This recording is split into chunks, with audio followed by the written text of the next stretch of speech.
Hey, gang, and welcome back to another exciting episode of Biology Online. I'm Professor Roth, and today we're going to be talking about fungi.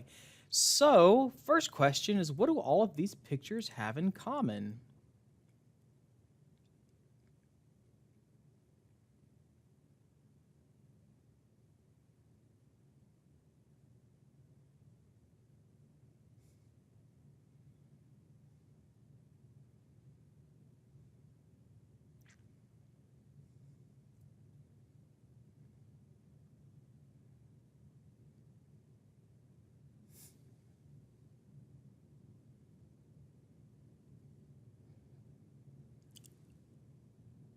Whoa, that's just so many things, and you probably guessed it right off the bat. All of these things, in some way, shape, or form, have to do with some type of fungus. So I'll tell my one bad joke for the day, and then it's all downhill from there. Why did the girl mushroom have sex with the boy mushroom?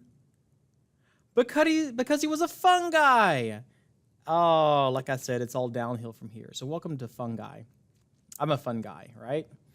Here we go. So some traits in fungi. First of all, fungi are single-celled or they're multicellular. They're more like animals than they are plants simply because they don't photosynthesize. They actually eat other things to get their food. They're heterotrophs. A special type of heterotroph called a sauropods, meaning that it actually feeds on whatever it grows on or the remains of other organisms.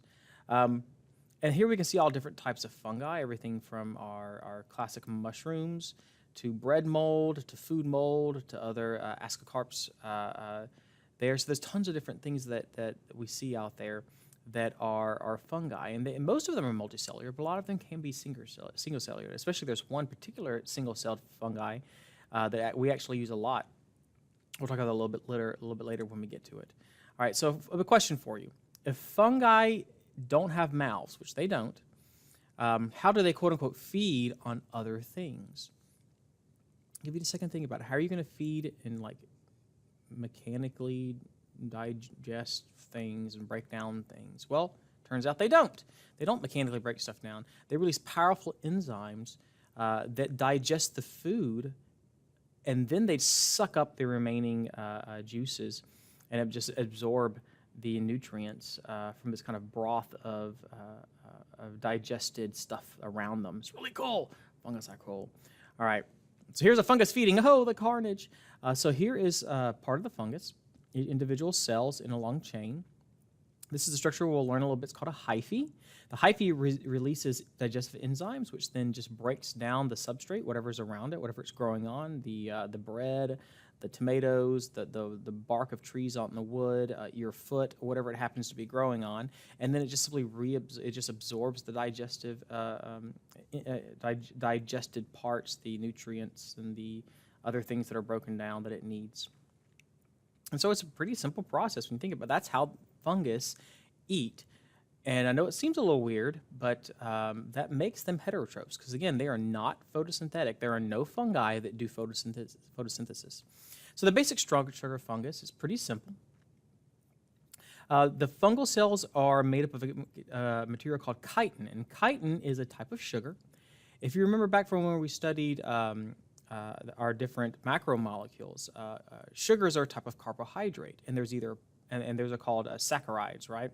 So you either have a polysaccharide or you have monosaccharides. So chitin is a type of polysaccharide. Because remember, if you taste it and it's sweet, that's a simple sugar, so that's a mono or a disaccharide. If you taste it and it's not sweet, but it's a sugar, then it's a polysaccharide. So like starch from potatoes or cellulose inside of plants. Or chitin inside of a fungus. They're not going to taste sweet, so those are not simple sugars. Those are complex sugars. Those are our polysaccharides. Fungi grow by simply spinning out these tube-like structures out through the environment and through the substrate which they're growing in. These tube-like structures are called hyphae. But the hyphae will grow into a big interwoven net, and we call that a mycelium. And that's the actual living part of the fungus. The parts that we often see are the parts sticking out of the ground, and that's generally just the reproductive structures. So most of what we think we see with a fungus is just a little part of it. Usually a much larger area of this mycelium, this woven network, exists under the ground or in the tree bark or in the bread. and we just don't see that part. So here's some examples of some of the different types of hyphae that we have. There are septate hyphae, which are hyphae where the nucleus in each cell is actually separated by a wall called a septum, and it has the little holes in them like pore-bearing septae that allows some of the nutrients to flow in and out, some of the cytoplasm to flow, but keeps the nucleus kind of separated from each other. Then you have the coenocytic hyphae. Coenocytic, they don't have septum. The nucleus are just kind of spread out, maybe a few more in some areas and a little fewer in others. But still, the nucleus are able to do their job in that area. And they just lack septae, so there's no division between the individual cells. And so we have septate hyphae and coenocytic hyphae. But either case, they'll grow into a big network. So here's an individual hyphae, here's another, and this big network that they're making is called a mycelium.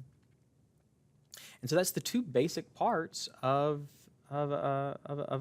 fungus. There's the individual strand, which is the hyphae, and the network that it grows into, which is the mycelium. So question, like I said earlier, what type of carbohydrate is chitin? I said it was a what? It is a carbohydrate, but specifically, is it a simple or a complex? Right, it doesn't taste sweet. Mushrooms do not taste sweet, so that chitin is going to be a complex carb, and what's that called? Many, many different small ones put together. It is a polysaccharide, right? Polysaccharide. What other type of organisms use that particular type of polysaccharide? Chitin is not only found in the cell walls of fungus. It's actually found in other things too. So what are those organisms and what do they use it for? Well, I'll give you an example. Sometimes these fly across your room and it drives everybody crazy because they're scared it's going to land in their hair and you got to smash it with a shoe. That's right. Insects, bugs, roaches, all of those things. The exoskeleton of all bugs and insects are made out of chitin, which is a polysaccharide. It's a type of sugar. It doesn't taste sweet, though, so don't pick up a roach and lick it. It's not going to taste sweet. But that's the same material, that chitin, used in cell walls of fungus and also in the exoskeleton of insects. So, again, it's like polysaccharide using insects for the exoskeletons. A good deal. So fungi structural examples. So here's some different types of fungus. Again, this is the part that's sticking up out of the soil. So this is the reproductive structure. Most of the actual fungus grows under the ground. So here's a huge network. This is what we call the mycelium. Each individual part, though, is a hyphae. So there we have some good spots, and this is what it looks like up close. Here is the mycelium. You can see all this fibrous material. That's the mycelium. An individual strand, though, would be a hyphae. So again, not much to the anatomy of fungus, but enough to where they're pretty complicated. And look at these big structures that are growing. They're going to produce spores for them. I mean, these things are beautiful to look at in some cases. Some cases they can be very toxic and kill us. Other kinds taste great on pizza. So, fungus do a lot of cool things for us.